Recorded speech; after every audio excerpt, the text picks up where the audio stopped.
All right. Hello. I am here. Are you here?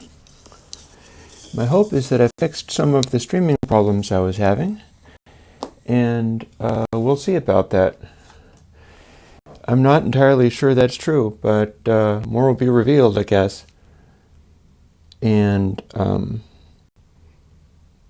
kind of having a look at what the new CPU settings and things are, and it looks like I'm at around 27, nope, 35. Maybe it's around 30 or so CPU. So this could just work.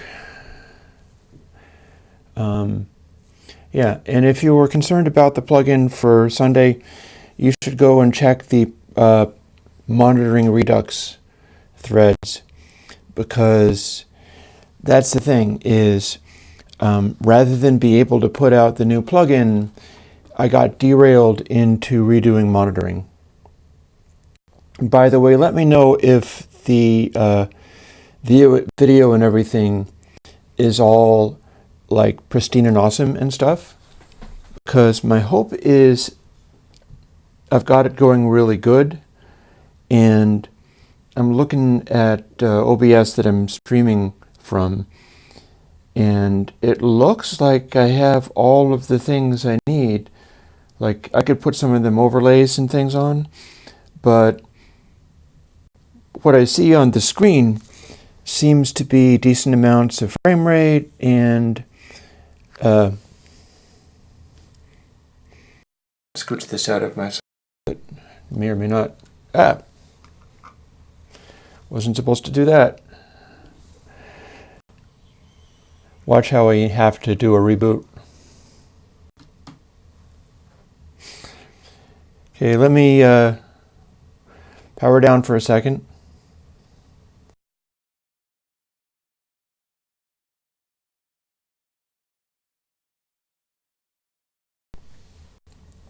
Okay, still here? Microphone and things working? So yeah, I've been busy, but not necessarily in such a way where I had immediate plugins to post this week. Because the thing, let me still fool around with some of this stuff. And I'm going to need to drink more of my coffee and all that kind of happy. Oh no, I'm buffering. This could well be another one of those things where the entire thing is taken up by derping around with the stream. If so, my apologies. We'll get it right eventually. That said, I wonder what I can... Let's play with this and see what we can make it happen. Oh, I made it little. I can make it large, or I can make it narrow.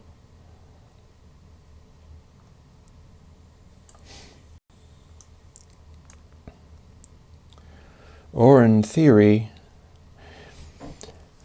Yeah, let me keep fooling with things, okay, guys?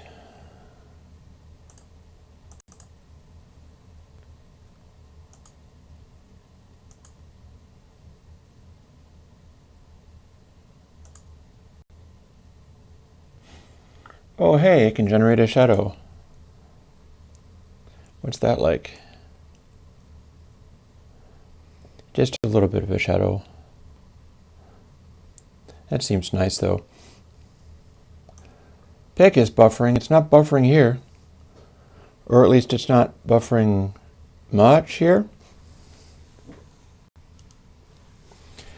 Okay, how about now? Yes, no? Oh no.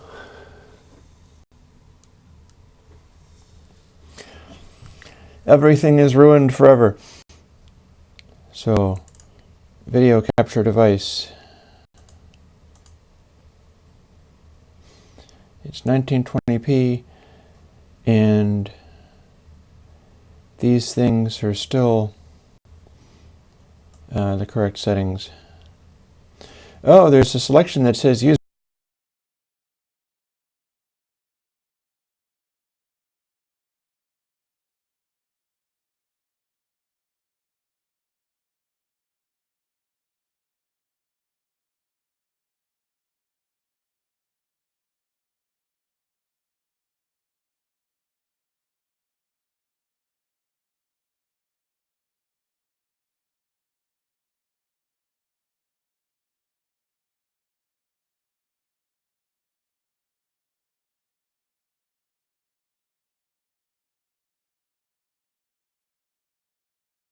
that mic to work.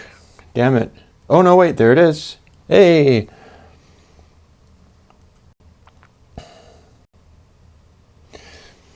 So the question now is, as far as the pic. Okay, we're back, hopefully.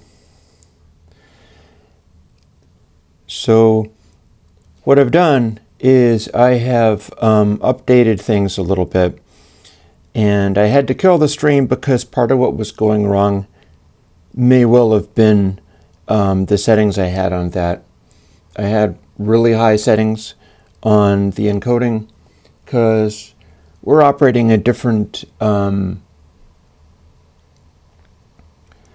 computer this time, and it seemed as if it was going to be able to handle throwing like a whole bunch of data down the pipe, and that may not have been true. I told it to do a really high power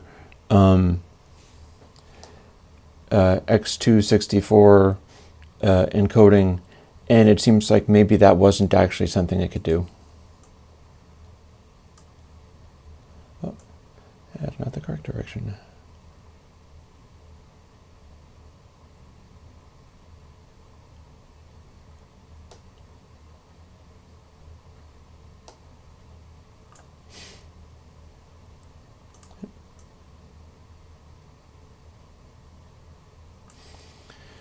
So hey, are we back? Am I back? Is this a thing? Can anybody hear me? And yes, I did get a mini. I think I'm kind of in a position of endorsing that. I think it is actually working out pretty good. I wouldn't be the only one. This guy named Marco Arment said wonderful things about it when he was checking it out for the first time. He was like, oh my God, this outperforms every other Macintosh currently being made, not counting the Mac Pro that they're going to come out with pretty soon. And that was an impressive claim, and I think it may have been true. So I ended up getting one of those, and that is what we're currently running, and that is why, in theory, the stream is actually going to work, rather than blowing up and dying in a terrible cloud of smoke. So hopefully this is something where we can enjoy the new camera and all of this different kinds of stuff. I got various things strewn about here, like voila, it is the mixer that I had before, but now it's in a rack case because I'm trying to replace it with something that'll go here. And what that means is I'll have a rig that could actually go live, and I could take it on the road, and that'd be interesting. I guess what I'm going to have to do is I'm going to go through this entire thing, or however much of this thing that we end up doing, and then go on YouTube and look at it after the fact and see what happened, which is a very slow, that is a pretty slow loop of here. That is a pretty slow loop of bug fixing, is do a 2-hour stream and then go back and watch the 2-hour stream to see if anything went wrong. And the only reason I'm talking along those lines is because my working with this stuff is cumbersome and awkward, and I'm having a lot of trouble with OBS. I cannot figure out OBS to save my life. It seems like it should be working. I'm looking over at the computer screen. Since it's a mini, I needed to get a screen for it, so I have a rather fun screen. It's I had my programmer brother over. I was like, oh, come and see the new battle station. And with a bit of luck, it'll very much be a cool battle station, because it is going in a direction where I will be able to do mastering, and I'll be able to do mixing in a serious way. And that's kind of fun. I'm looking forward to that.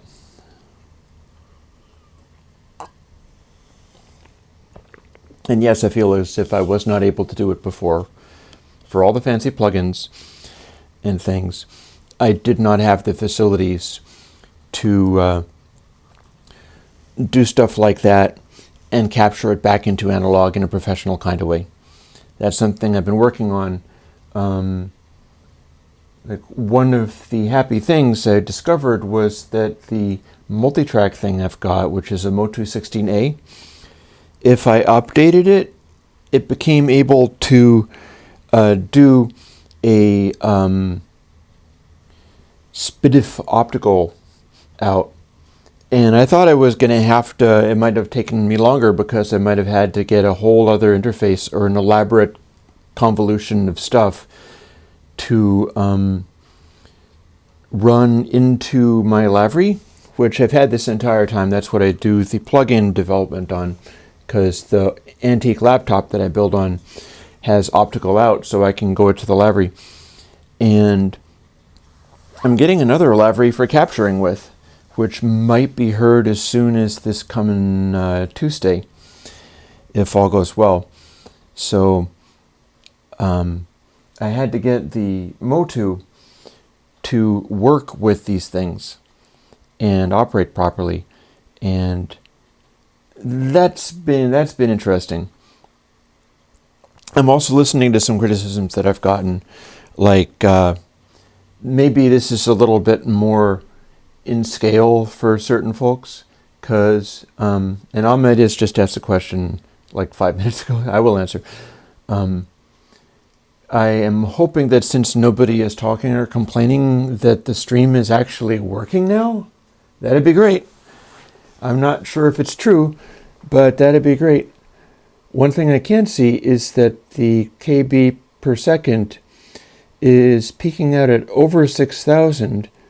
So I wouldn't be able to go on Twitch using this, but it might actually look good. When I was trying to do it with the super fancy high performance encode thing, what I was getting was a stream encode all over the map, and yeah, this is really irregular. Yay, okay, so I'm starting to get this dialed in.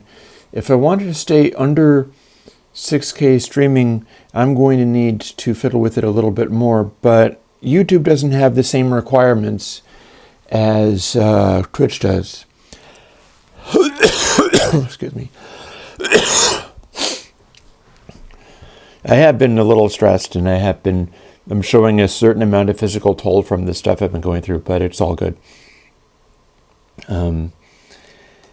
So YouTube doesn't have the same stream requirements, and they're looking to get people to do things like stream 4K and stuff, so they by default, oh look, and I'm also too bright. One of the things you do with this kind of thing is if your light here is too bright, so you're getting all glared upon, you change it and make it do something else. That ought to work. Yeah. Wobbly cam. That's because it's sitting on a, oh, I'm so happy to hear it. If quality is on point, that's the whole point of going to all this trouble. Because they didn't have to, but then making the plugins is mostly about, like, if I'm fortunate, getting gear that I can emulate or model, and making the YouTube is much more in terms of like, okay, you're going to need to get a camera. You're going to need to get a lens for the camera, and so on and so forth. The lens I got was a thing called a Laowa.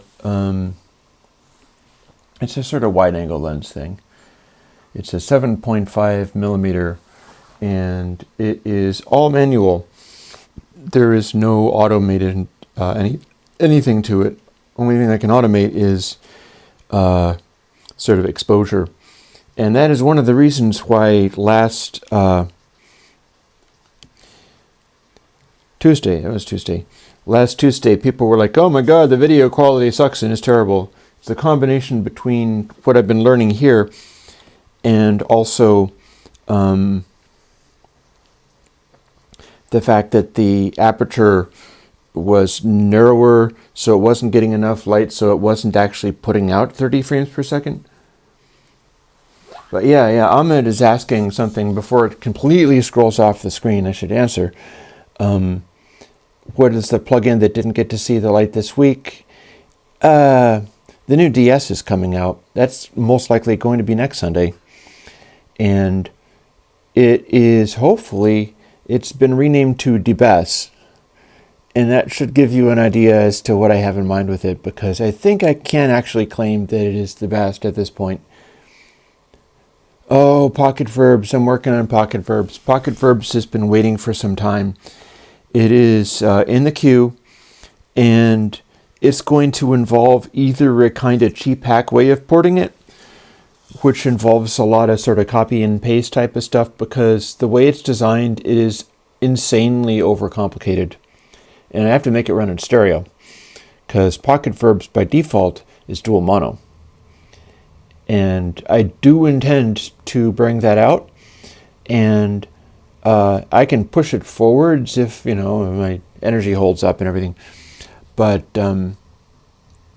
it's either grovel through every line of code, very slowly updating everything, and it's like writing a novel, or sort of cheaply copy it out and just a hair more inefficient, I think, and then sort of do each channel in turn, which might actually be the better option. That might be a better idea.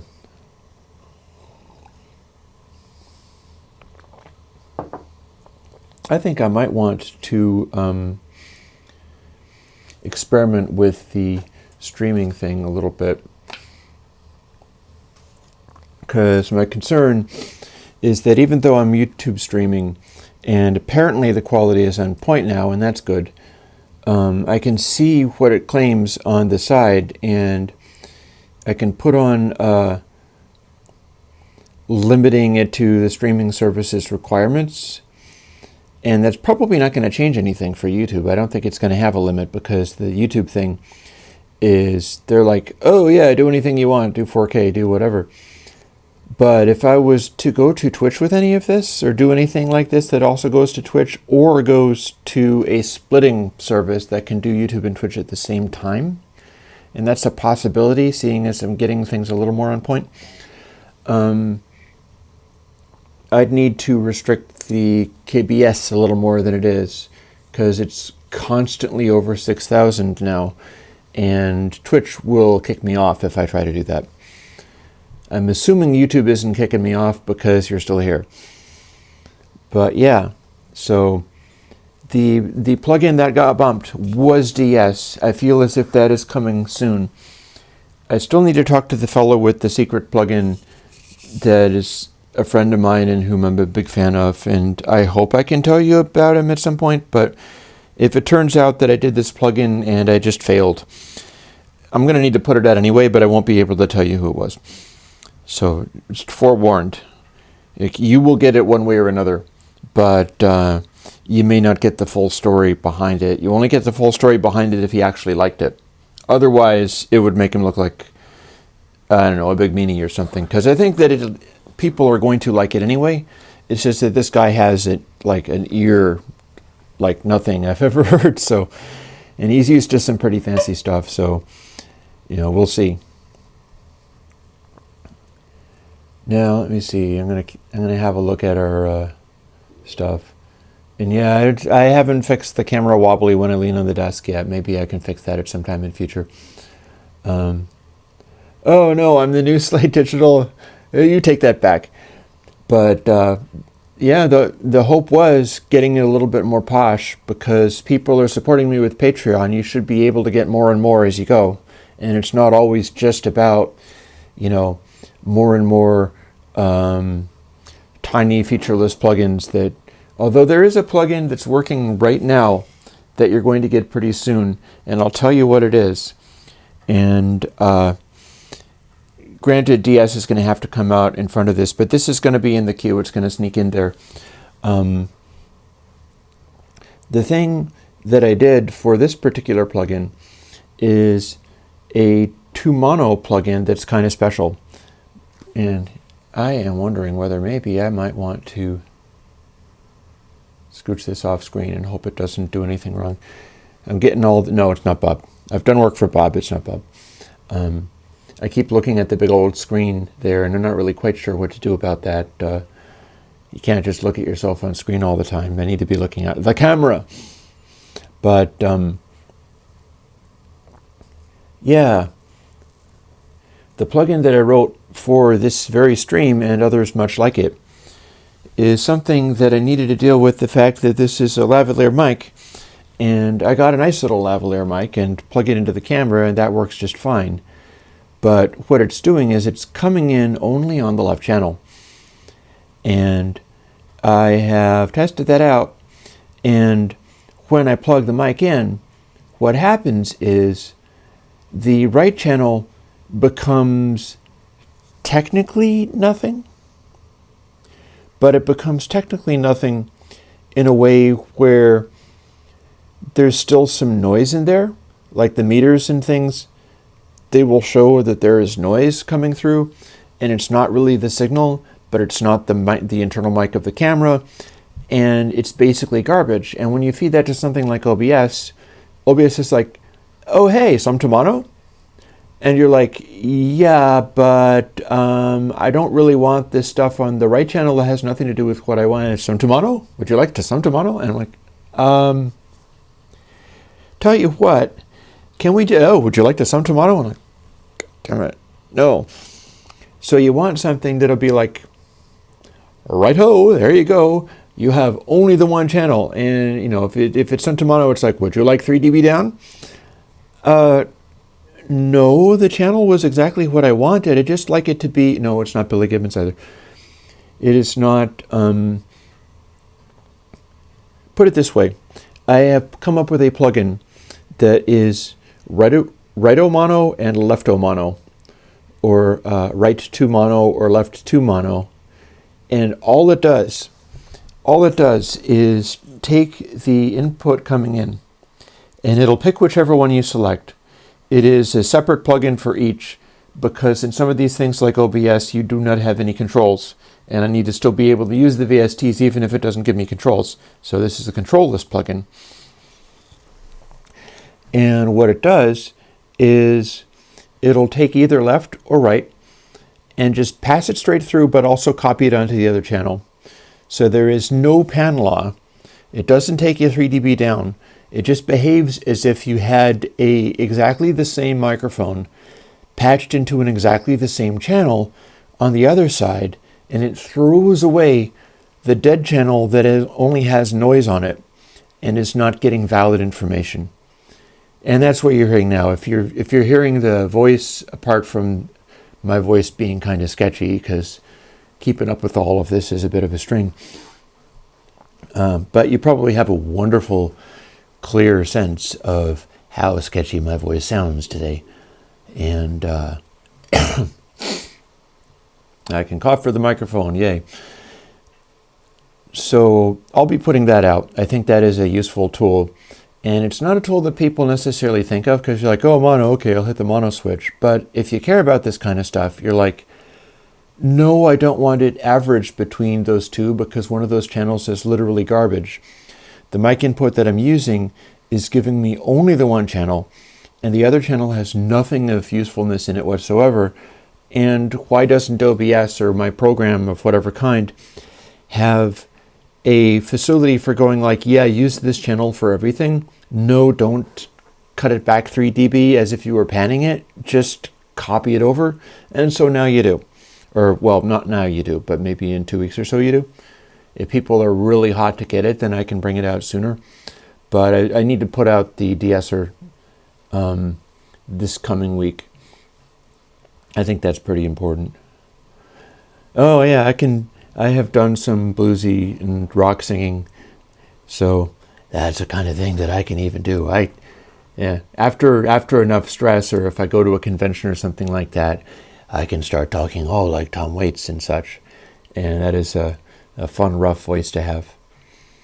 But yeah, I'm going to try to keep up on the questions and things. All right, so we've got my question chat thing here. I have not coded anything in Reaper yet. Yeah, I talked about how I'm going to get Pocket for about, but that has been slow, and probably what I need to do, because what I really want to do there, I think what's stopping me is this, is that what I really want to do is start writing new reverbs rather than just putting out Pocket Verb. Or I would like to put out the individual stuff in Pocket Verb as their own individual things, because I don't like the way that Pocket Verb wound up being this huge pile of code with the selections and things in there. Granted, I've done that with monitoring, but I really don't like those. I would prefer to have individual plugins for things. So what I'd like to do is go into Pocket Verbs and start doing those over, and doing them over with stuff like I learned in MV, where I can do all passes and things that are using the original 2 MIDI verbs style of gain shifting. And Pocket Verbs does not do this. I did not know that then. So it's like, it's old and it's not up to speed with what I'd like to start doing. And some of those patches in there I don't really like, and yet they take thousands of lines of code to do anyway. And it's like, but I will put it out. I will get to it. That might be a good project for me to get on this week, and then it can come out after DS. Because the new DS is going to be kind of special. The new DS is the sense thing in it is very nifty, because you'll be able to switch to a thing where you're only hearing the S's. And that is so useful that I'm going to be doing it on compression as well in future. But it also uses what I was trying to do. I finally got it to work, where you can start running larger and larger bands of it. Like I have a sliding scale for how steep the thing is. Man, the last week I've been just talking a bunch of gibberish. I'm tired. But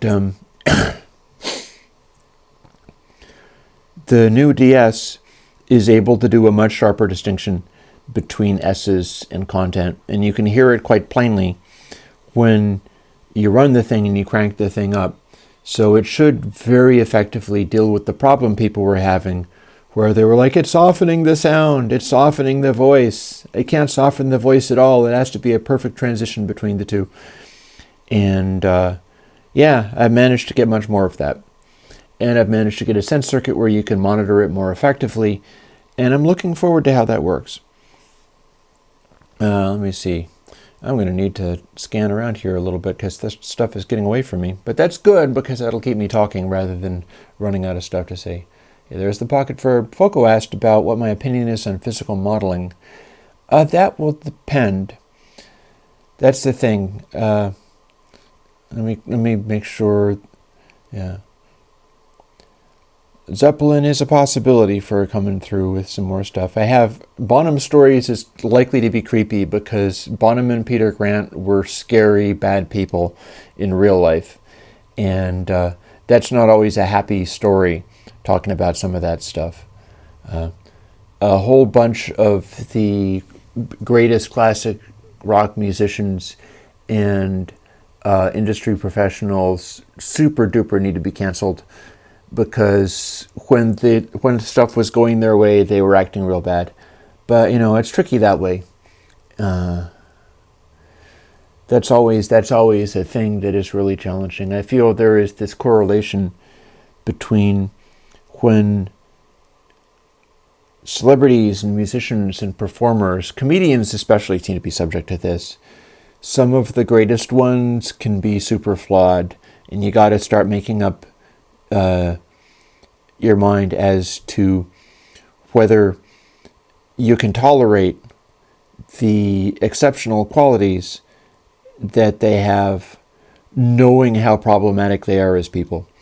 And there is this long line of people like that. I feel like especially comedians can be nightmares. It's ironically kind of funny how that works out. But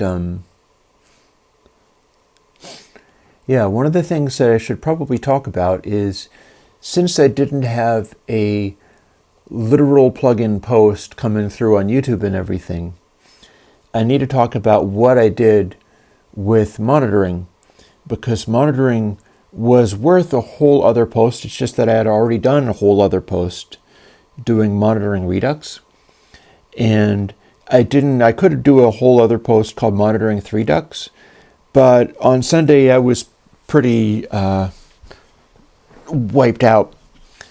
Like, I was very, very exhausted by the amount of stuff that I was doing to catch up, and wasn't up to doing a video.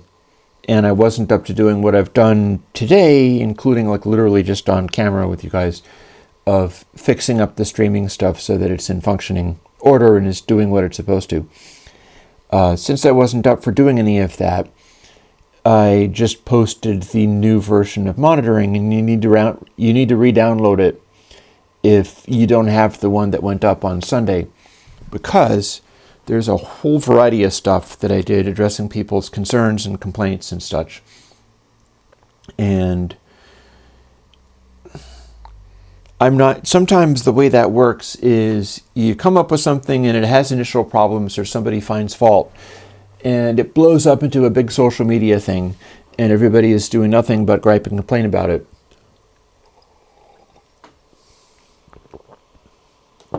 Then you fix it and everybody is happy, and so they say nothing. So you wind up with all of the media buzz when stuff is going wrong. And then when stuff is going right, it just drops off of the radar completely. And this is the nature of the internet. This is the nature of social behavior. And I'm not the only person that is subject to. I am getting in a mixing board that is a interesting thing. Again, this is a combination of essentially the bottom line is in part due to the fact that my mom and dad passed away a couple of years ago. I've had a window of time where I can throw literally everything that I make from the Patreon into the studio, and so I'm doing exactly that. And hopefully it'll bear fruit in a variety of ways, although the plugin people don't necessarily care about whether I'm developing my wonderful analog studio, but it is my source of inspiration. And there is a mixing board you can get, and when it comes time, I'll literally show it to you, which is, it's about as expensive as a couple of API pre's. It is a fairly expensive piece of kit. It's going to go here when it arrives. And I'll plug the Motu into it, so I'll have 16 channels of mixing, and I'll also have ways of running the modular stuff into the same thing. And when it came out, it's a thing from people called Heritage Audio, who are out of Spain. And they do a bunch of kind of boutique expensive stuff that is well thought of. And when they first came out with these giant mixing boards, giant meaning it's like yay tall and yay wide, and it's rack mountable. And it's kind of like a Dangerous 2 bus, except for that it's not. It's running a Neve style pre inside it. And I think also it has some electronics in the stages, I think, and it has a crap load of switching and things. So you can run any individual channel through an effects loop, or you can run sub mixes 1 through 8 and 9 through 16 through sub loops, and then you have like 3 different outputs if you include the insert on the master. Like, there's an insert on each channel, and then there's an insert on the sub mixes, and then there's an insert on the master bus. And all of these things could be used. Oh, come on, what desk are you getting? Well, it's not really a desk, but Heritage Audio 20.4. And I'm excited. I'm super excited, especially since I'll have a Lavry to capture with. So a lot of this stuff is like, the music I do on Tuesdays is going to set a much higher, Heritage MCM. is a much higher bar as far as getting my plugins in shape for. But it's also the sort of thing where if I have that going on, I could be like, okay, I have got this, and now I'm going to run measurements through it, like I've done at least one time before, because I'm going to see whether I can emulate this in plugins. And it doesn't mean I'll switch over to wanting to do it all in the plugins. But if I start doing something like doing a stream for VCV Rack, that might benefit. Oh no, the audio just went hour. Who knows? Maybe I need to restart the camera. Oh no, I forgot to do the zap. Everything's going wrong. Terrible. I'm going to restart the camera. Tell me if it went right or wrong.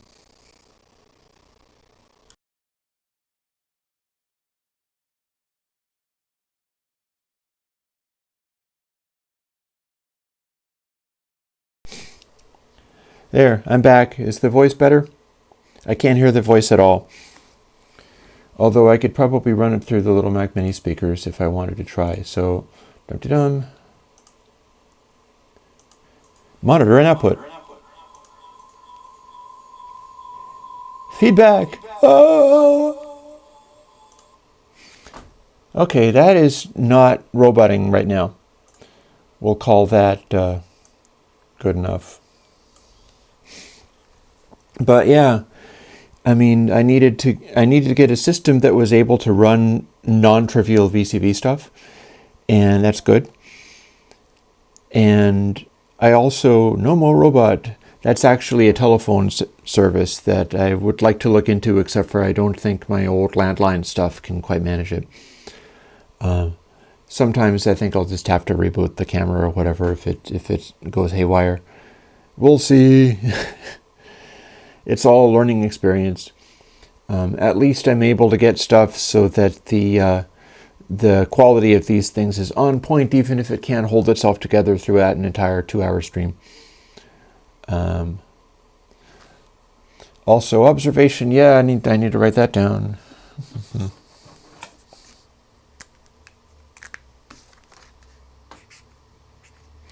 I bet that's true. I bet I forgot.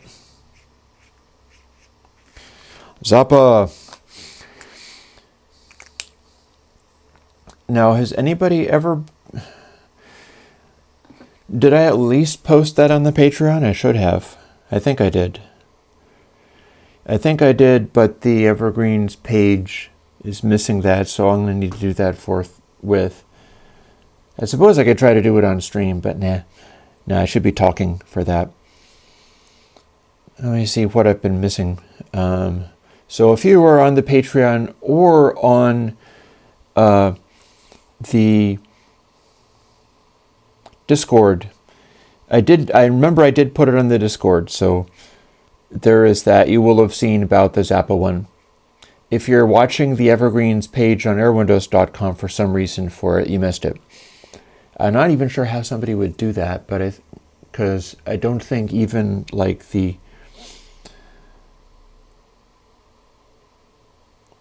What do they call that syndication thing that you can do on web pages? RSS. I don't think the RSS necessarily works if you just update a static page.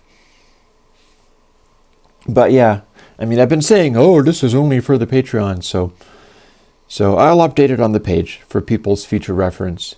But I've been claiming it's only for Patreon people, so it's like, yep. Just for now, the page is late. It is slow. I'll do it. I've got it written down in big letters.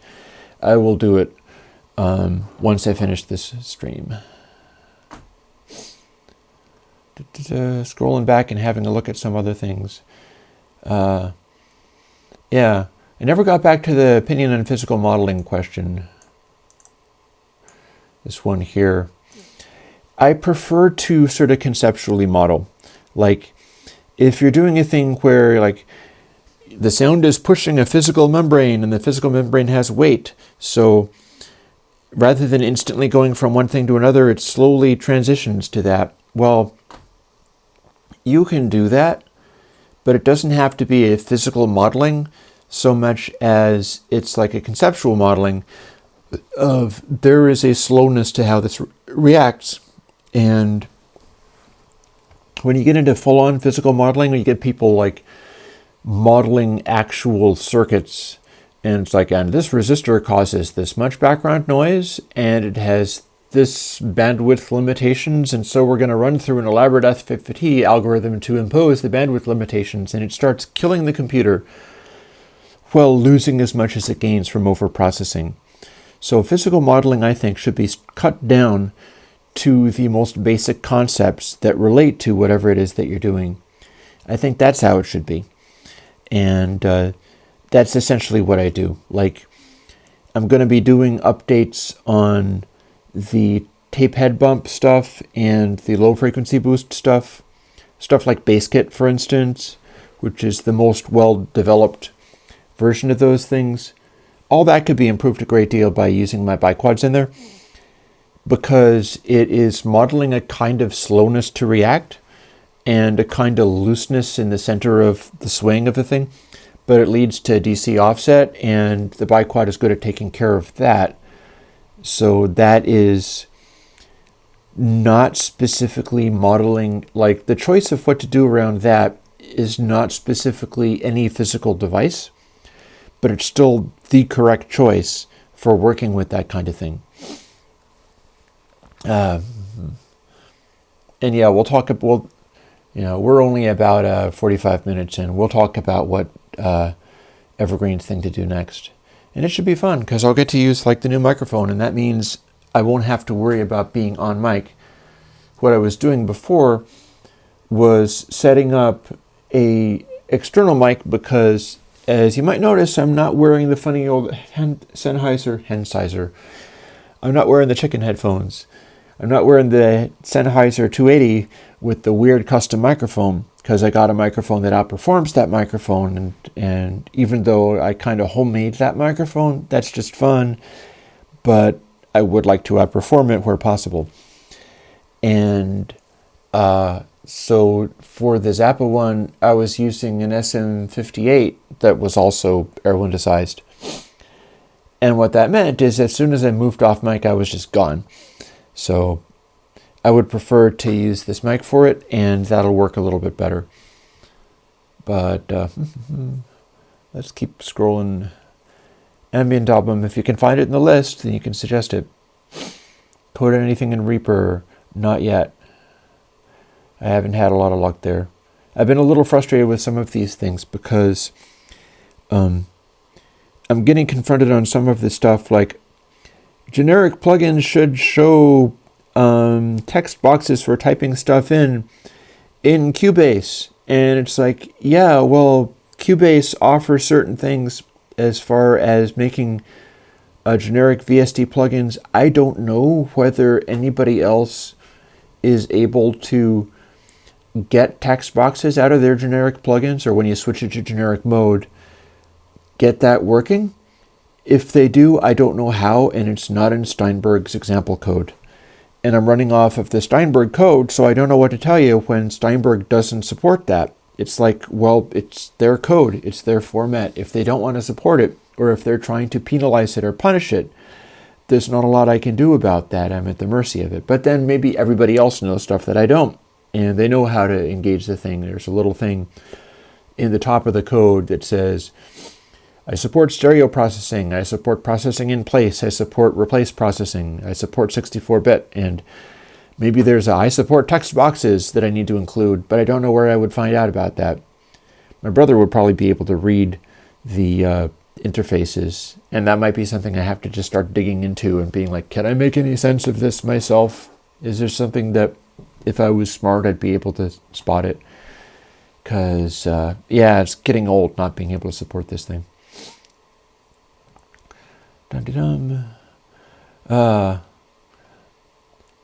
Is there a way to approach mixing to make artificial harmonies sound more natural?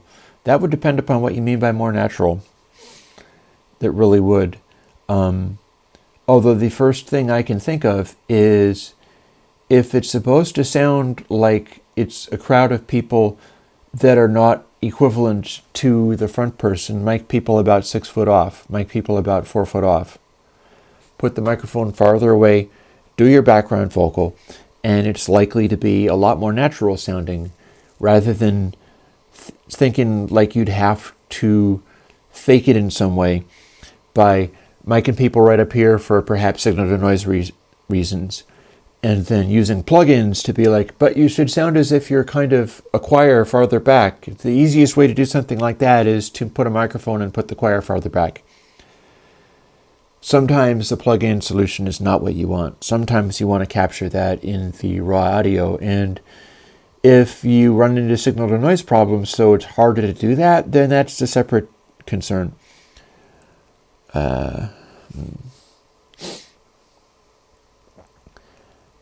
And the stretch and Zarathustra algos, that's mostly what you'd be getting is the... Oh God, what did I even call that plugin? I've made too many. Pocket verbs. You'd be getting the pocket verbs version of those. And if you're talking about a stretch style algorithm, go and look back into MV. Because that's kind of what MV is. MV acts kind of like the stretch algo. Maybe not completely, but it's one of those all-pass in series Bloom algorithms. And that's kind of what the stretch and Zarathustra are doing. Zarathustra is just really dark, and stretch is really bright. So, yeah. And the new monitoring is... You'll find the new monitoring by downloading any version of monitoring, because they've been replacing them in place because they have been wrong and needing to be fixed. But the blog posts or the forum posts that say monitoring Redux also have links to the current version of it. And the stuff that I did with it is kind of interesting. I've started talking about it occasionally.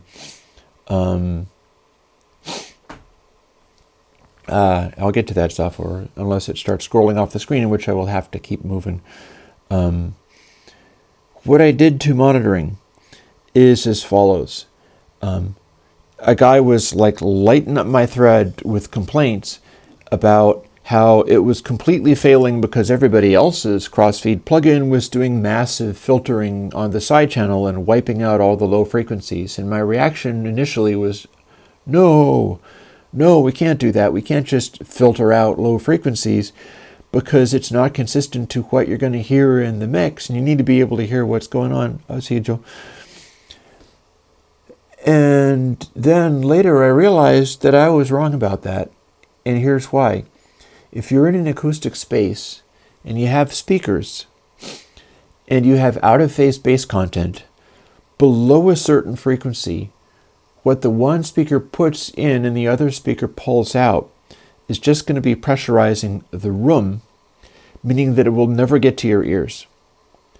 So effectively you have an analog modeling high pass. It's just at what frequency it relates to. And this is different from the headphone experience. The headphone experience will give you literally bass in only one ear all day long, and speakers can't. Speakers literally can't. You can't make, even if you wanted to hear that over speakers and think that you were losing something, you can't hear that over speakers, because if speakers are doing out-of-phase bass, like say you put your speakers together at a very high frequency, canceling out will happen and out-of-phase bass will make no sound whatsoever. If they're really far apart, then canceling out will be happening at a lower frequency, because the frequency is dependent upon like how far away the drivers are. But the drivers would need to be in phase to contribute to each other. If they're out of phase, the more they're sharing the same acoustic location, the more they'll be able to cancel perfectly, making no sound output.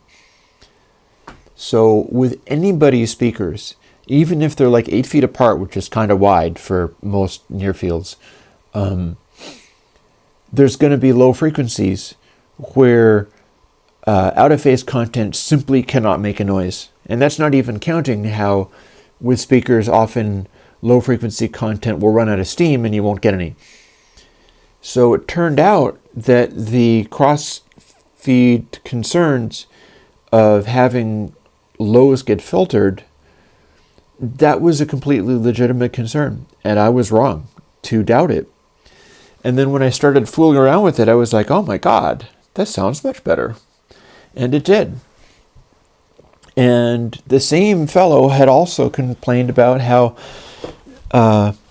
monitoring stuff didn't sound natural to him, that it sounded more digital, it sounded more artificial. And I went, oh, thanks a lot, guy. But I was doing a all pass for this crossfeed that had no kind of filtration on it whatsoever. So I basically had to invent a new all pass.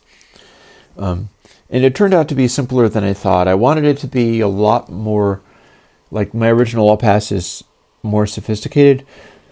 But all I had to do was sort of check the boundaries of some of my loops and things in a fairly simple way. Just check for one thing.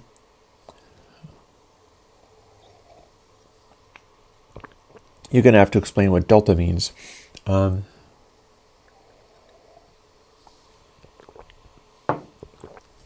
Essentially, I made a filtering all pass.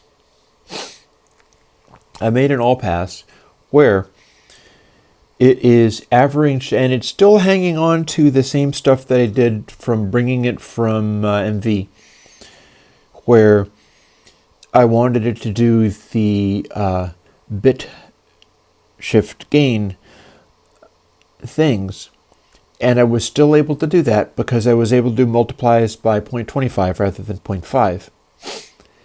And since I was able to do that, I was able to do 2 adjacent samples rather than only 1. And that constituted a new all pass because it's no longer literally an all pass. Instead, it is the equivalent of an all pass with a 2 sample averaging filter on the end. So it's a duller all pass. And that is consistent with if you have sound coming in and one sound hits your near ear and that's completely unfiltered, and that is the raw sound. And then the crossfeed, it's going through the all pass, so there is a factor of delaying things. It's happening slower. But then it also has to get around your head, and you lose all the highs doing that. So the correct choice for doing those all passes, the crossfeed, is to filter them rather than have them be literally all passes that are going to pass through all the frequencies. And it turns out like a one sample average is good enough for that purpose. It's not really like if you're running in high sample rates, it's going to be a little clearer, but it's still going to have its effect. Because if you're running high sample rates, you're going to need to hear high frequencies, so it's still going to take an effect. And the slight filtering for these parallel all passes that are crossfeeds was enough to bring it into a zone where it sounded extremely natural. It didn't sound like there was any kind of processing happening any longer. Then I added the low frequency filtering, and I've got that so that it ramps up and starts to hit at a higher and higher frequency the more intense you get. And then I took cans C and D, and in the middle of doing all of that, like cans D had always been rather extreme. I had the one all pass, and then I had a second layer of all pass that was bouncing back to the original ear again, and also was all different levels of feedback. Like some of them were very faint, and then some of them were louder. And the change I made to that was the second layer of all pass is now at 12 dB down always.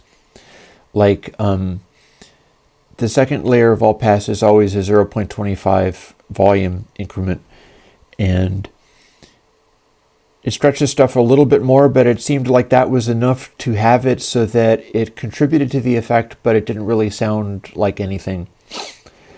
And it scales to how loud things are now, so it's just another part, and it's no longer the crossfeed back to the other side again. Instead of all the crossfeed is on the opposite side. And having done that, I fiddled with cans C and D. First thing I did was I took can C, and rather than having it be like a 0.5, I was like, let's split the difference a little bit. Let's try 0.33333 so that some of the output values are going to act as if they are just a shift multiply. And then some of them are going to be, well, literally halfway between the shift multiplies. And it turned out that that was bringing in can C at a more usable level. And people had been complaining about how, like, oh, a can C is great, cans D is garbage because it's just way too intense. And then having done that, I was like, well, if I'm changing this, why don't I just pick good volume levels that I can use? And so I made those scale up from, like, A and B are still shift multiply gains. And so those are as near as lossless as you can get. And then C and D are now, if I'm not mistaken, 0.30 and 0.35. So D became more usable. D became less extreme and more like it's just strong, but it's not so extreme that it's not usable. And C became more usable. And cans B became more of a noticeable effect with the filtering added. Although it also got cleaner because the all passes were using the new all pass with the averaging. So essentially what I've done is I've overhauled all of the cans variations so that literally all of them are now useful. And I'm pretty pleased as far as how that worked. I would definitely encourage updating to the new one because I think it clobbers what I had before. And I don't know whether the fellow who was complaining about it is going to come back and re-audition it and go, oh yeah, that's nice. Maybe he's the kind of person that's like, I no longer have a complaint, so I don't want to say anything. But it turned out the objections the guy was raising were correct. And I stood to gain from incorporating this base summing kind of thing. And I am well pleased with how that worked out. So that was a big update. And the only reason it wasn't just new video is because the last couple of weeks have really fried me. And the weekend in particular had a lot of interesting social commitments going on. Because I saw my brother again, he came over and visited, and I also there was a celebration of somebody in recovery who is very important to me, and I needed to go and do that. And then there's also a party for somebody who is also in recovery and is a really close friend of mine who is moving away. She is leaving the area and getting a camper and becoming a nomad, which in many ways I think is the coolest thing ever. Although it also makes me sad because definitely this is somebody who does not like the winters. So I'm not going to see this person until like summertime, if that, probably that. Because the nomadic thing means that she'll be coming back and visiting again. But I'm losing somebody that's part of my life, and that's rough. But there was a farewell party, and I'm not really a party person. I am a stay at home literally all the time, alone person, and connecting with people over the internet is actually probably a pretty normal type of reaction for somebody like that. It's like, this is the kind of person that ends up talking to a camera in such a way that they relate to the people on the other side of the camera. And, you know, you are people to me as much as going out to places, because I don't really go out to places very much. That's kind of how that works. But it did mean that my weekend was completely overwhelming. And that contributed to me not having a plug-in post, as in a YouTube video and stuff. But I did have the work done, and that update to monitoring is a seriously good update. And it's important, and you should see it. So let me keep an eye out for some of these things. Ahmed, I'm adding Delta to the DS, and that was what was going to come out on Sunday, except for that monitoring became such an important update that I needed to do that instead. But I have DS scheduled for this coming Sunday, and it will have Delta. And I'm also looking into adding, like, there will be more updates for things like compressors, where they'll incorporate all the kind of, like, anything that I've got that has DC block issues is going to get an update with the biquads for filtering out DC issues. And anything that is a compression or something like that is likely to get updates with what you're calling Delta. And I can also call it a sense circuit. But I should be able to show literally what, like, for instance, Clipper plugins. I could put in, and I think I have done so before on occasion, done stuff like this, where, yeah, like I think AD Clip has that going on. I can put in stuff in some of these where there's a switch at the bottom. You switch it, and then you can hear only what is being changed. And that's what you're asking for. And I think that's actually pretty useful. That seems like, because there's surprises. Like, on the DSer, what I discovered was running it on full mixes with the way that I had the brightness set and stuff. If I ran it on full mixes and cranked it up until it was able to isolate S's pretty well, I was still getting stuff on the attack of things like the beat.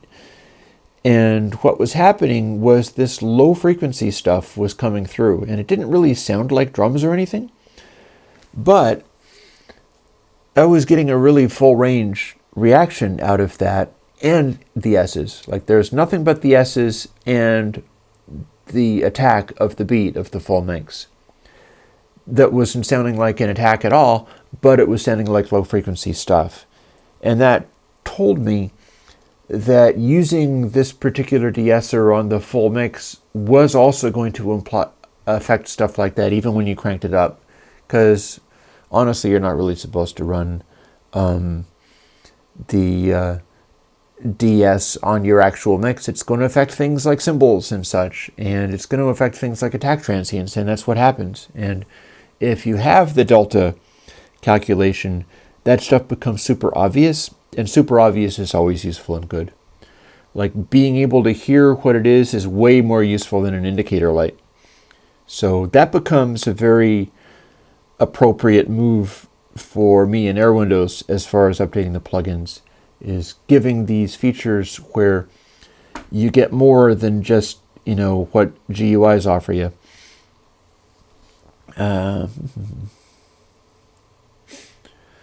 One-stop solution for processing direct guitar. Probably that's no. I like your name, by the way. That's the Fleetwood Mac track. Yeah. I would dare say, if you're talking about guitar and stuff and that's your username, then I bet I know where that comes from.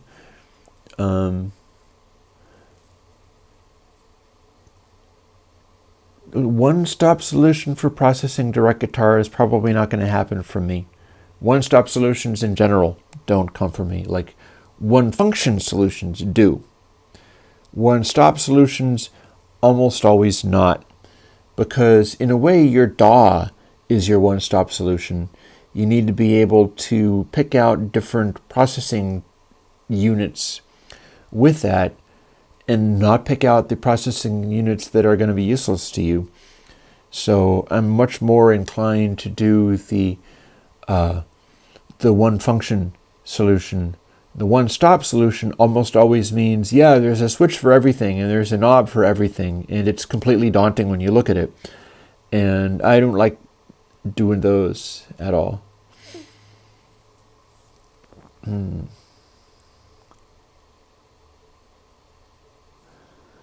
Bo has an interesting suggestion. The super fast randomized panner. No, it wouldn't work as a stereo widener. It would start acting kind of like noisy, but there's also other qualities about it. I was thinking about something not so dissimilar to that, I have an idea for a sort of clap plugin. And by that I mean processing where you could put in an impulse and get a clap-like effect out of it. And you can do that with just a lot of feedback. I mean, not feedback, just a pile of delay taps. But if it's just a pile of delay taps, it's going to sound exactly the same each way. So I thought what might be good is to do some kind of cyclical thing where you had your pile of delay taps that would act kind of like a clap, and you could run some kind of sound in it and it would stretch it and smear it in that way. But then you'd have several banks, and those would rapidly modulate, and they'd rapidly amplitude modulate rather than frequency modulate. So you'd get a distinct sound, and they wouldn't be amplitude modulating so fast, although that also raises the question of, and why not? But they probably wouldn't be modulating so fast that it would become an interference pattern and start bringing in other frequencies. Instead, they'd be modulating quickly enough that each different clap sound would sound different. And if you ran a pad through it, you'd be getting animation, you'd be getting motion out of it.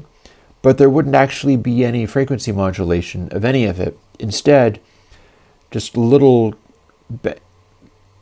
all the banks would be doing little crossfades. It would be like a granular synthesizer. And that is the idea I had around a clap processing style plugin. And that's not so different from the randomized panner running super fast. And then of course the question becomes, like, if that works, why not speed it up until you're amplitude modulating everything like mad? Could you do it in a randomized way? Would you be doing it in more a cyclical way so that you just bring it up into something, into a zone where you're imposing a tone onto it? Because one of the problems with randomized is you can wind up with everything randomly off at the same time, and you'll get a sputtering effect, and it'll become noisy rather than becoming an interference pattern coming in. But it does seem like the sort of thing. I wonder how hot this poor machine is getting a little warm. I'm running the new computer, and with this streaming, I'm looking forward to seeing whether the stream quality is on point, because of course I'm going to be doing a little more music tomorrow on Tuesday, and I hope I can do better than I did last time. But I'm just evolving all of this tech stuff and seeing where that takes me. One thing about it is I've apparently been using too low bit rates for everything this entire time, and you couldn't tell because I was using such a garbage camera in the first place that, you just sort of took what you could get. So let's see. OL's got a follow-up here. I don't know why people are saying trousers and hats and gloves. Maybe because they're talking about it getting cold for the winter. That's why I recommend a giant bathrobe that goes all the way down to your toes and is 3 feet thick. That's what I'll be normally wearing as winter goes on. But the same question differently. What functions do you recommend for a conceptually amp-esque chain beyond guitar conditioner? The answer would be, I don't have that yet. What's going to end up happening is I'm going to get together some of my stuff, like simple saturations, like spiral is probably going to have a lot to do with it. I'll be doing a lot of spiral. I might include things like compressions, but they wouldn't necessarily be like analog modeling the compression of a tube amplifier power circuit. It'd more be like, recurve. So what you might do if you're waiting for me to do this kind of thing is, sure, guitar conditioner, that's your sort of tube screamer style effect. But then start doing things like running a biquad and having it be a band pass to bring out some of the brightness of things, and then run that into spiral, run that into recurve, and run recurve into spiral, and run that into recurve again, and just do that sort of thing. You don't necessarily want to be pushing things to high levels of distortion, but if you're doing like recurve by nature has a amplification stage built into it. Spiral by nature is a distortion, but it's a distortion where it has a very smooth center stage, so there's a great cleanness to it.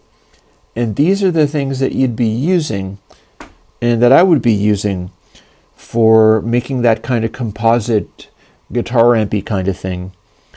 And part of it is going to involve bi-quad bandpasses, because real guitar amplifiers always are using these gain stages that have capacitors in them, and they're blocking lows and they're rolling off highs and blocking those. And then when you get through to the speaker is rolling off highs like mad, because we're talking about a 8 or 10 or 12 inch speaker with no tweeter.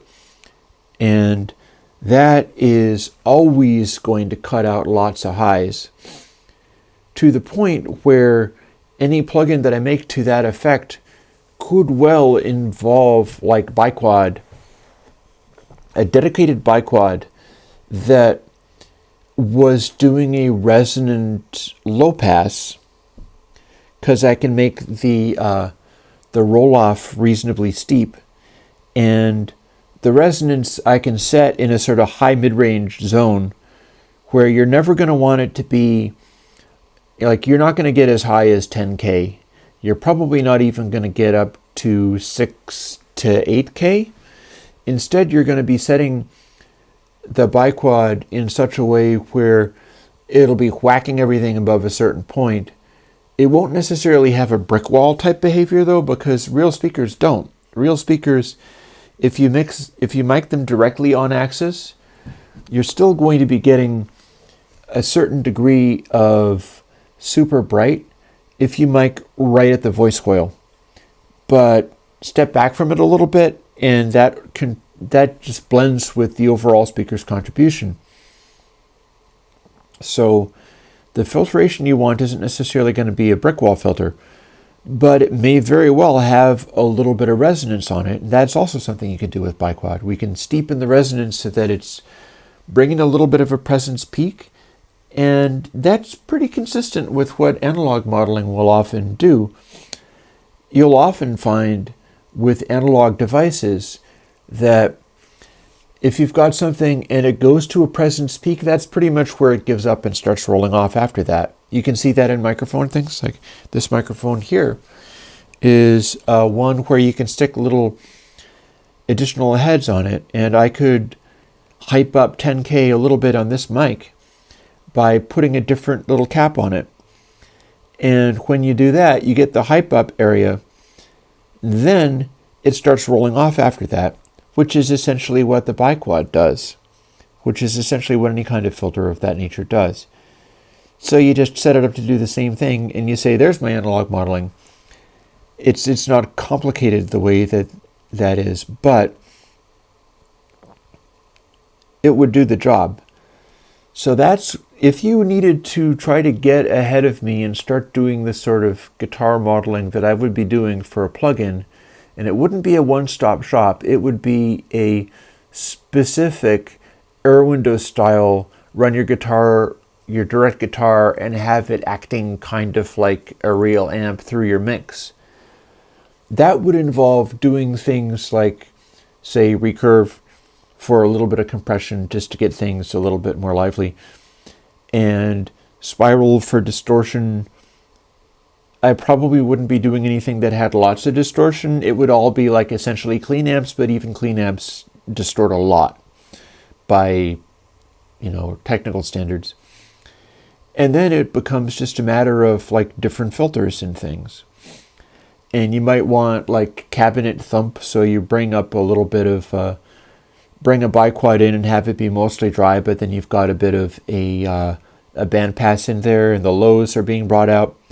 and then you have a biquad that is pretty all wet, and it's just a low pass, and you set it up so that it's rolling off pretty high and has that presence peak that you were looking for. And those are the things that you do. Those are the things I'm going to be doing when I start getting that together. So you have the tools already. I think, don't I still have Electro Hat? I can do other things like that. I'm pretty sure I re-released Electro Hat, so that is in the VST mode.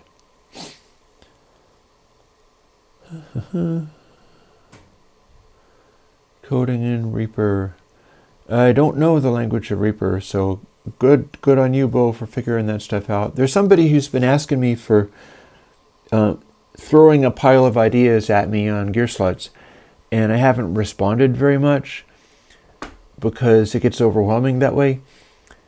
But yeah, I like being able to inspire people where they're throwing ideas and then they start experimenting themselves. I'm not really there to be the transcriber for a series of notions, but sometimes it's useful to bring them out into the open source zone. I will almost always want to get some kind of confirmation that I can write down and put somewhere saying, I'm okay with this going open source, because that's what's going to happen.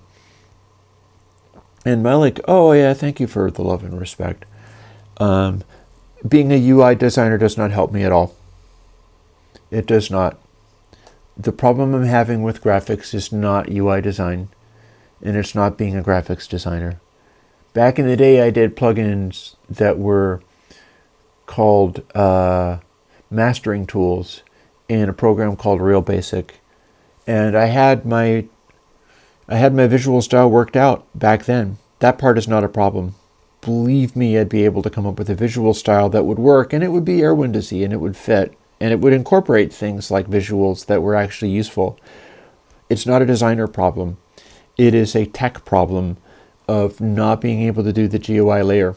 And if you are a programmer, there's also another thing, is that we may be looking, for instance, perhaps over the winter, at me going and hiring some people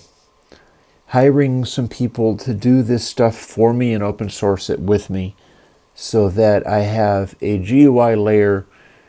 Ideally, I would like to have AU parallel with VST GUI for 2.4. I'm not interested in going to GUI 3, VST 3. I'm not interested in the Pro Tools formats or all these proprietary things. But VST2 GUI is something where I would like to see that eventually happen.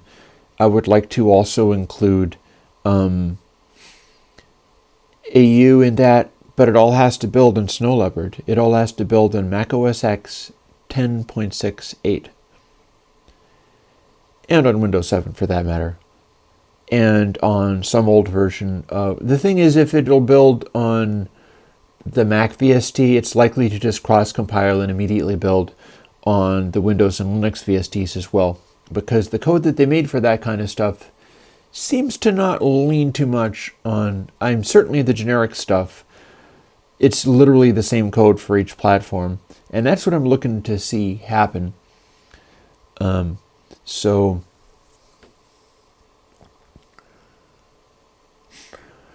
also, I know exactly what Ahmed is talking about. You're listening to Dolly Parton. Good for you. Keep that stuck in your head. It's worth being stuck. The Dolly Parton is the correct version there. In fact, I think there's the slowed down version, and that might be what Bo is talking about, where you can slow down Dolly Parton and it still sounds amazing because she is that much of a singer that the actual version...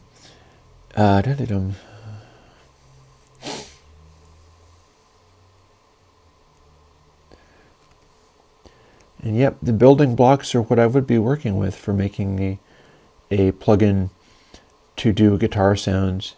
And those are the things that you need to do. Is you're talking about amplification and saturation, perhaps compression, which is like why I brought up recurve and curve. And the reason I'd bring up recurve is because recurve juices up the gain a little bit as part of its design. So that'll help. And then it's all a matter of filtration. It's all a matter of the frequency ranges you're coming through at are not going to be full bandwidth. It's going to be strikingly band limited. In fact, a lot of it can be done with band passes, and that's what I'm going to be doing. And sometimes it's band passes over everything. And sometimes it's band passes like this low-end bump or looseness can be its own band pass and mixed in with a little dry wet. And you can assemble those out of individual plugins. In fact, it's desirable to do so. So, yeah. It'll be interesting. I don't know if I've ever seen the VCVRAC community. All I've ever seen is, Andrew Belt. And I've been able to compile the program myself, although I recently, because the VCVRAC stuff I have to do on this machine, I can't do it on 10.6.8 because VCVRAC itself is one of those things that is going to be stuck on only the latest and greatest computer. But that's relevant because the extent to which it can move in and supplant or replace actual modular systems, you need recent computers to run that. You can't run that on my old laptop. If I tried to run VCVRAC on my old laptop, even if you compiled it, it would be useless. The thing just doesn't have the grunt to carry VCVRAC. What it's doing is essentially modeling the entire synth sample by sample, because you can't do buffers in the same way. Oh no, robot again. Let's play. Seeing as we've got the robot, we're going to bring in the advanced audio properties and I'll hear it. So monitor and output. How bad is this? Pretty bad. So as we start feeding back, we will go offline for a moment.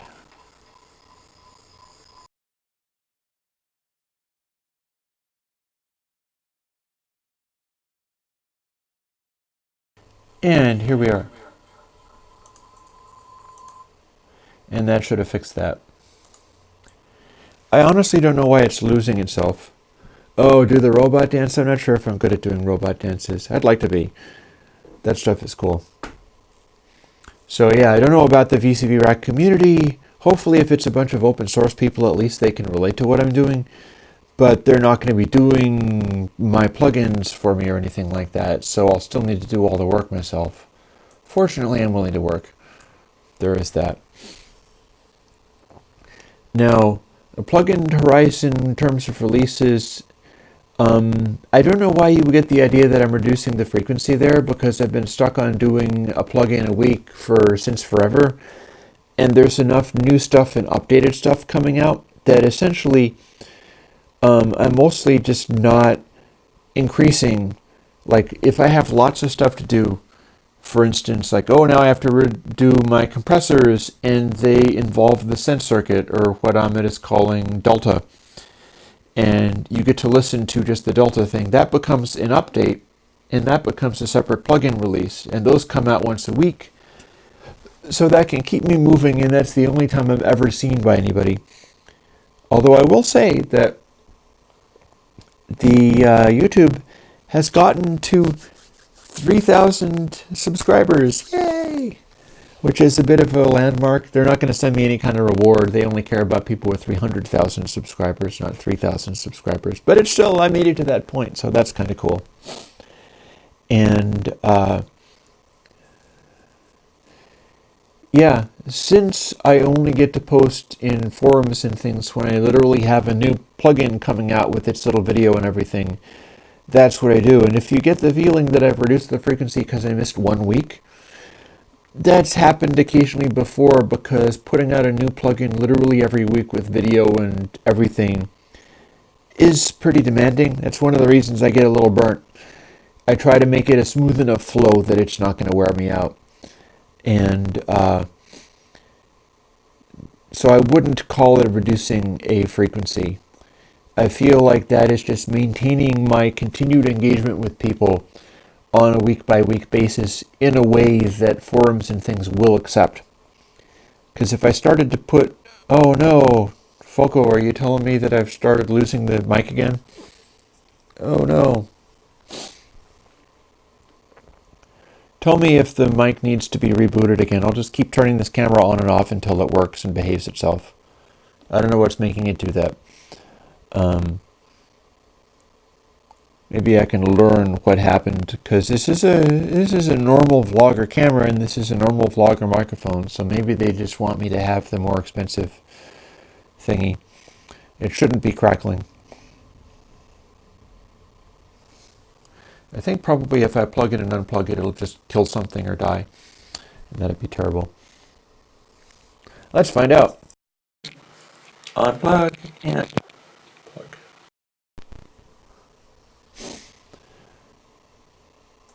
And then I can bring in the advanced audio properties that lets me monitor it, and I get the feedback behavior.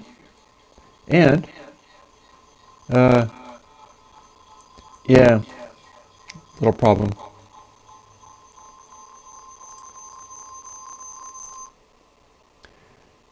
You know what? I can't do anything about this right now. Sorry.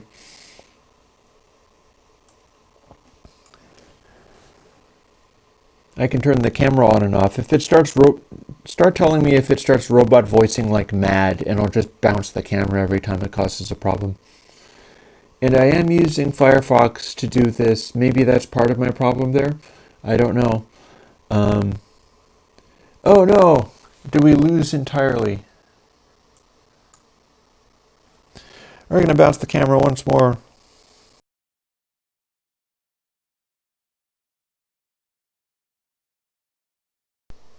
There, that was all black. And I should have microphone, everything. Oh, it's terrible when people carry on like this. I have no monitoring for any of that. If I did, it would feed back. And it just makes me feel powerless and like everything is spinning out of control. I'm trying to have this fancy quality stuff. And then when it behaves worse than my old garbage facilities, that makes me sad. I shouldn't have to worry about RAM hog with the new computer. That shouldn't be a thing. We'll hang in there somehow. If I have to keep rebooting, then so be it.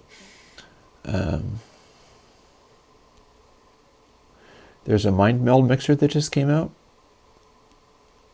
Yeah. No, that's cool. I would actually enjoy doing the visuals for some of these things, although I think I may have mentioned at some point that if I was putting out plugins with the GUI, that could lead to them coming out more slowly. But I don't know, because that depends on whether I build up a toolkit, because that's what I need. What I need from this kind of situation is much like what I have with the generic interface audio plugins. With those, I don't have to do all of the side stuff around it new every time. Instead, I have these templates, and it's like, okay, this is stereo and this is mono, at least mono in AU terms. And I have my little list to follow, and I know how to implement given things, and I'm only focusing on the audio code. Well, if I was putting out GUI plugins, especially if I was able to draw on, much like doing the VST versions, if I was able to draw on existing plugins and go, oh, hey, here's the most current to tape, except for this is now one with a interface that is GUI. Essentially, for that week, I would be focusing entirely on the GUI. I would most likely not be doing things that were like, here is new sound and it's new GUI all at the same time, and you can't have it without the GUI. I would be less likely to do that. I would be more likely to bring out stuff that did the sonics I needed. And then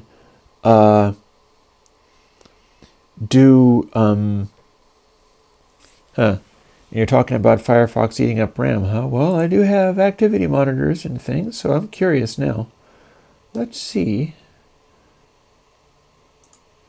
what my memory says. It says Firefox is using 300 megs. That's not so unreasonable. OBS is using a gig. That's a lot, but I should be able to spare it. Firefox web content is using 530 megs. Honestly, yeah, memory pressure is not high. The CPU monitoring, OBS is using crap loads of CPU, but then that's expected. And the overall load is not all that huge.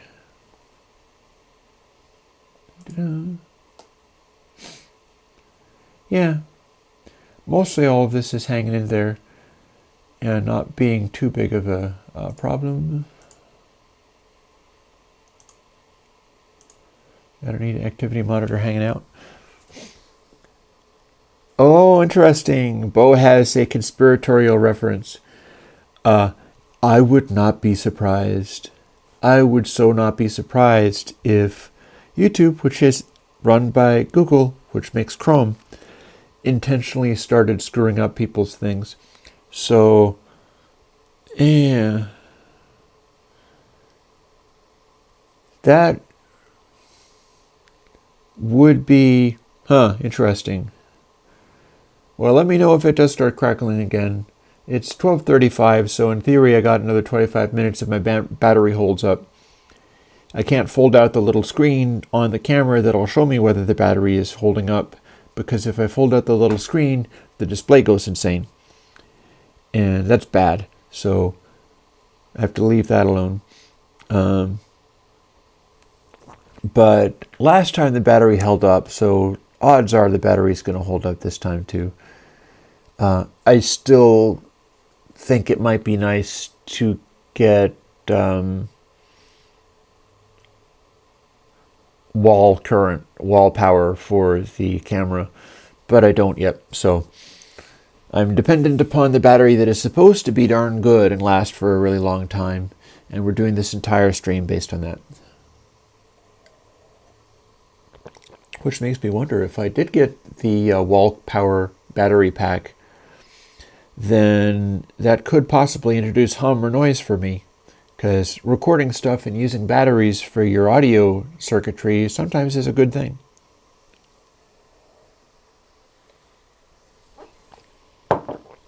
All the coffee. So yeah, I will keep that in mind. Maybe I'll run Activity Monitor, even though I was just going to close it and leave it off. Let's put it on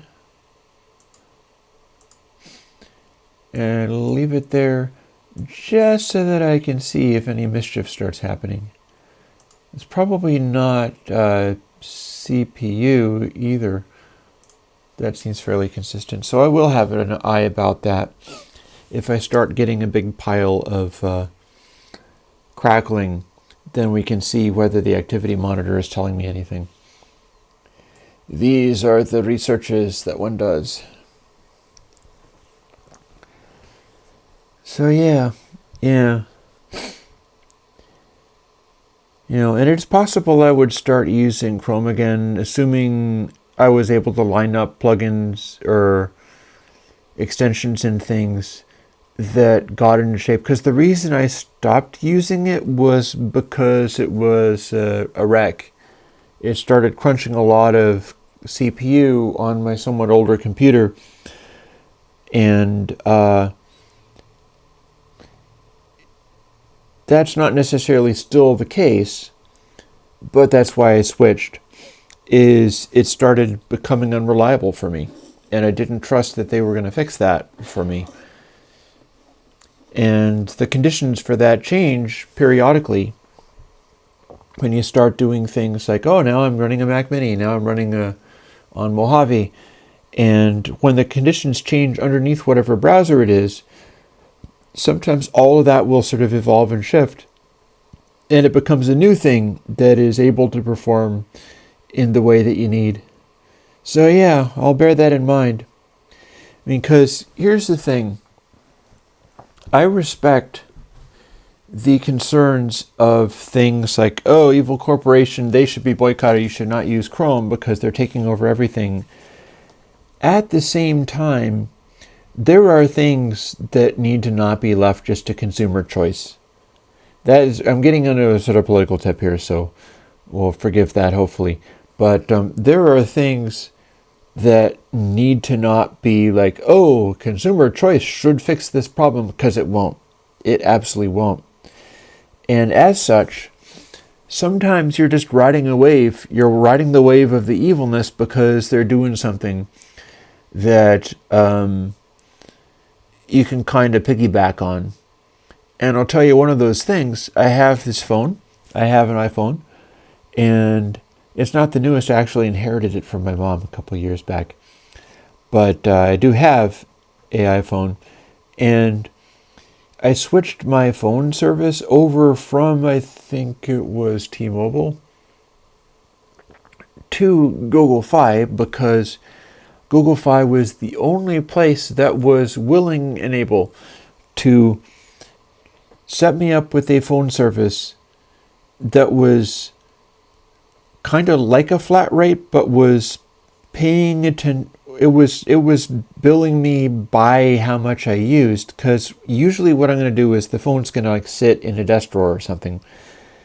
I don't use it on an active basis. I've used it sometimes to do things like make posts for Instagram, and I haven't been doing nearly as much of that as I could have, although I can post some of my new kit maybe when I get that together. But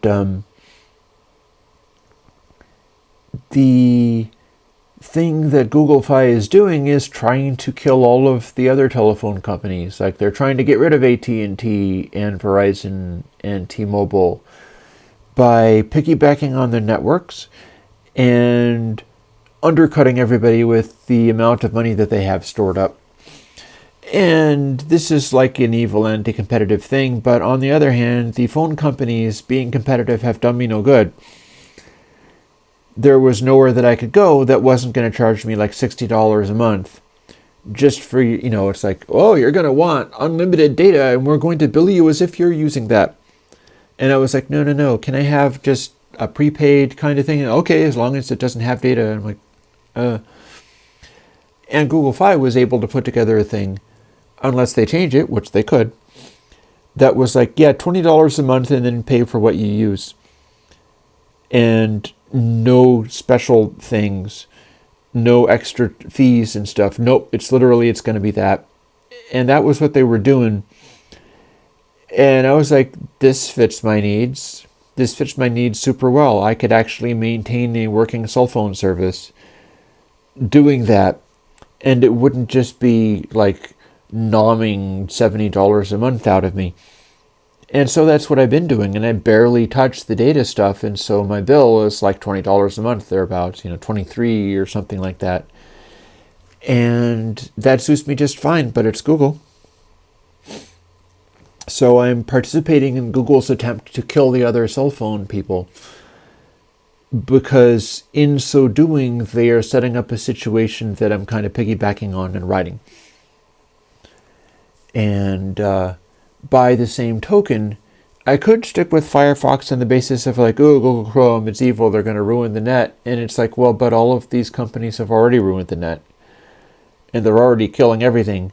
And it's like, oh, I wonder why OBS is claiming it is 320% CPU. Maybe they're using multiple cores. Mysterious. But I'll keep an eye on that. Maybe that'll tell me something if I start roboting again. It does seem like that's a rather large amount of CPU, but I do have multiple cores. Maybe that's why it says it's 300%. Is it's using a little over 3 cores. That might be it. Anywho,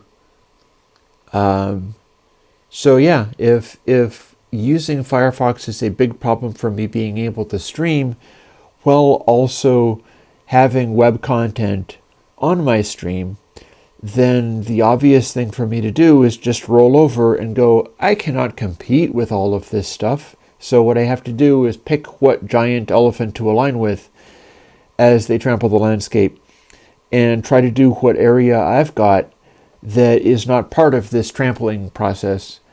And that might mean switching back to Chrome, for all I know. If so, I hope it doesn't give me problems it was giving me before, because it was misbehaving before and being a big pain in the butt. But I was using it for some time. It was working fine for some time. The reason I stopped using it was not so much because of anti-competitive behavior or a principled stand. I do that in some ways. I do that in things that I personally make. So much as they ran into a bunch of updates and it started to run like garbage. And I didn't like that, so I got rid of it. And we've been talking, the chat has been talking like mad about, stupid plugin question. That's an interesting point. Could happen. Not exactly sure when. That'd be stuff kind of similar to what monitoring is doing. But what you'd be probably wanting to do is averaging the channel rather than necessarily, I don't know, because see the way that kind of works is you're making one of the channels get quieter, so you'd sort of be cross-feeding between that and the fully blurred / all-passed version that's also weighed down in volume. So you'd be making something where every pan position is going more to that monitoring style positioning. So that might be a thing. That could be something that could happen. We'll see whether that stays online for me.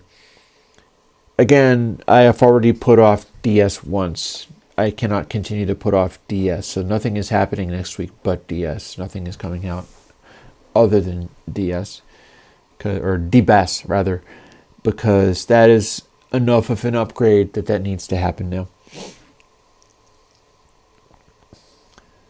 Yeah, but what you're talking about is essentially what I'm doing with monitoring, except for as a panpot. And there's nothing that would work. Haven't done it yet, but that would work. That'd be a new kind of gain plugin. That'd be a panning style plugin. And we've been talking about me doing something like that for some time. So, yeah.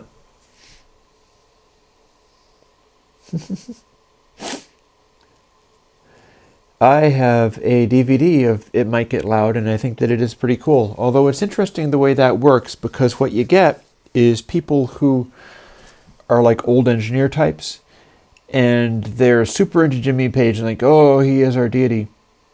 And then the same people can be really contemptuous of the Edge, and even more contemptuous of, like,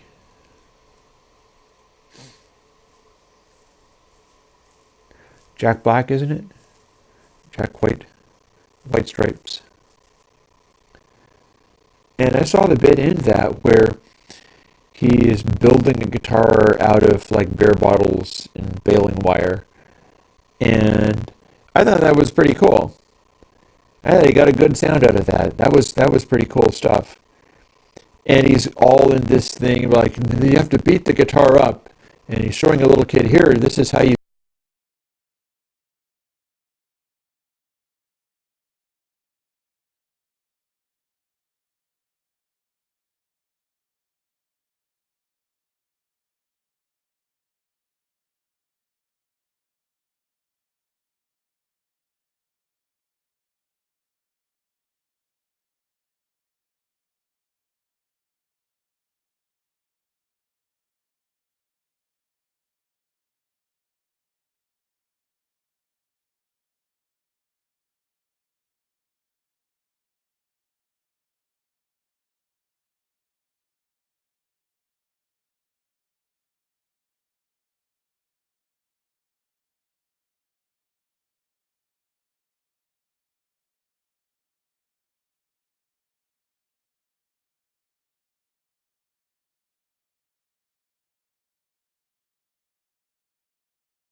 in.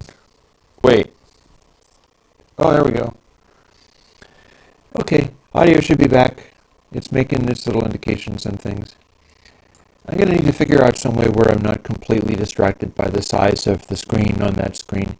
If the screen's there, if I'm looking at OBS, it is a huge live video feed, and that's cool, but perhaps unuseful. Maybe I can do something. In any case, Activity Monitor told me nothing useful. Nothing really changed there. I think what happened to the audio was just this camera is not behaving the way that I would like. It is failing in its thing.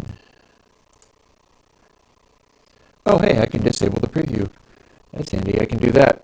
There, that's less distracting. I can see some of my metering and things, and I can see some of my screens and such, but I get to switch that on and off. Oh, is the audio still derping? Yeah, see, this just makes things tragic for me. We're at 12:50. I only have about 10 minutes to go. Advanced audio properties. I can put monitoring on. And, oh yeah. So we can have little cricket noises coming out of the feedback from the Mac Mini. I really don't know why it's doing that. I mean, that's the camera. The camera is doing